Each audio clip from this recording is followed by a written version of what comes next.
Welcome to the Golf Parent. What you say?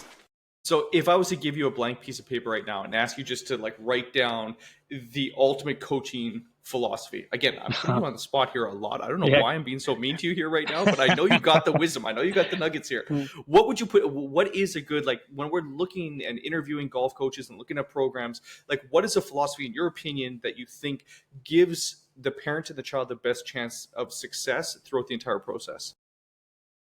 Okay. Well, I mean, look, you've got these different aspects of you. So first of all, you need good technical skill. You need to move the club well. You need the pupil to understand what they're doing. And I think a great golf coach will not just teach, because teaching is just giving information, isn't it? And then there's the coaching, which is working with the athlete to develop them. It's a two-way conversation. So first of all, I would be looking for someone who's going to build great skills for the player, their technical skills. So they're going to move well and they're going to understand what they're trying to achieve. Okay, that's an important part of it. We always try to get our kids to be able to really understand, become like great self coaches, and I think that's a separator. Having a philosophy of for me would be teach great skills, let the athlete really become an amazing self coach, because majority of the time when they're out there, they are on their own. They're going to have a small amount of time with us. The more autonomous they become, the more they can connect the dots and make corrections, the better athlete they're going to become, and the better they're going to be able to make correction in play. And that, I think, is a big separator for me with how I go about coaching. Is it's very heavy on getting the player to understand, because I think the more they understand, the more they can go, okay, that weak right shot, that normally counts because the first movement gets inside. Or when I hit it heavy, I know that's because maybe I get a bit lateral my first move. So when they hit that first heavy shot, they got an instant correction. And that is a huge separator. Most clients don't know. So they're always going back to coach. Hey, I was doing this. What was I doing wrong? And the coach just tells them. And that's not coaching.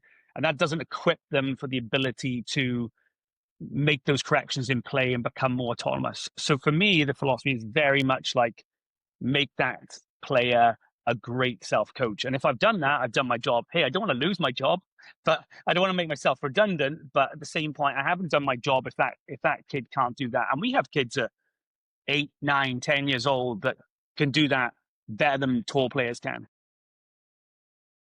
I love the distinction between a teacher and a coach because we often don't really think about the distinction. We look at them almost as synonyms of the same thing.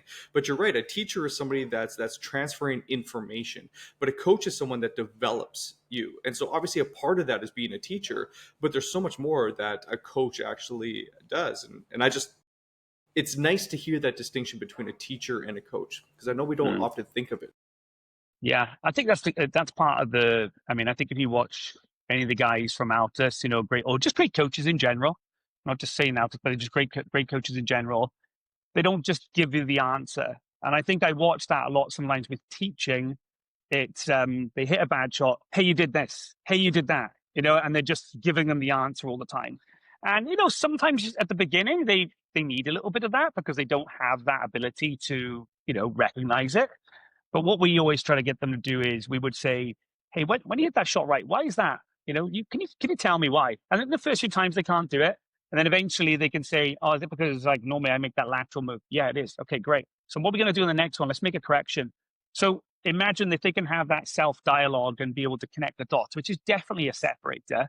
They can then make a bad round good straight away, or they can make the best of the round they can. And for me, that is one of the biggest differences at the elite level. So, speaking about elite and moving our junior towards that end of the spectrum, if I heard you correct at the beginning, stage one was more the developmental foundational skills. Give me an athlete and let me start teaching the foundations of golf to them. The second stage, did I hear you correct that it was more understanding the strategy of how to play in the course? I go instead of me maybe guessing or using my faulty memory, what is the next stage then that you would look at? Okay, so you've got the technical skills, so you want to keep moving that, and that doesn't matter if you're the best player in the world. You're always going to have some technical intervention that you're making, but really, then as we start to move through the levels, we're then looking at how does this athlete practice? First of all, what are they doing practice-wise that is making it more gamified, making it more like a game of golf, making it more challenging, and then also having some way to test that skill. So in the pure practice side of things, it changes from this block style practice that we see a lot of golfers doing, just pounding it out in the dirt, hitting balls out into the field, and really there's no intent in what they're doing. And then Were you adding watching in my then, last driver range session? Because it's like, I that's mean, pretty much exactly what I do. everyone's the same. I mean, I was like it as a player. You know, I used to love practice, but I would just hit balls for hours and hours and hours and probably achieve not a lot. No. But now, you know, as I've got older and wiser and more gray hairs, I start to understand that, you know, I can become a lot more efficient, or players can become a lot more efficient. So we have the technical stage of practice, which would have some block. Then we would look at then, hey, how are we testing? What are we doing skill-wise? So we would get them then into more of a gamified, randomized practice, more situational, getting them to adapt, getting them to be able to go from one ball to the next and make a quick reaction. Because that's golf. We're not going to have 5 goes at everything. So practice-wise, we set up like a practice plan for them that would really, as soon as they turn up to do a putting session, they know every little part of it. Hey, when I turn up, first of all, I'm going to get my wild putt out. I'm going to do my form work. I'm going to get my gates out. Then I'm going to do a circle drill.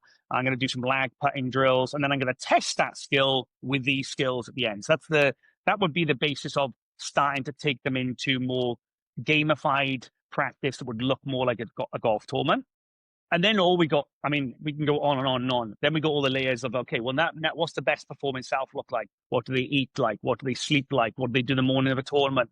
How do they react? You know, what are the characteristics like body language wise? You know, how do they react to bad shots, good shots? I mean, that's all the extra layers we're adding in as we go along. So the first part of the session is always the technical form checks, because I think if your form is good, you're more likely to see your skill be good. If your form sucks, you're probably going to see your skill suck as well. So we have to do the first bit of like check your form, and then you would go then into the skill part of the practice, which would then be more randomized, different shots, different situations, playing it with the routine, playing it like it's a golf tournament, not just hitting the ball, move up, hit another ball. You would follow full process. And then finally, the last third then would be test the skill. So you've done your technical, you've done your randomized practice, it looks more gamified, and then I'm going to test my skill. It's going to tell me how good I am at that.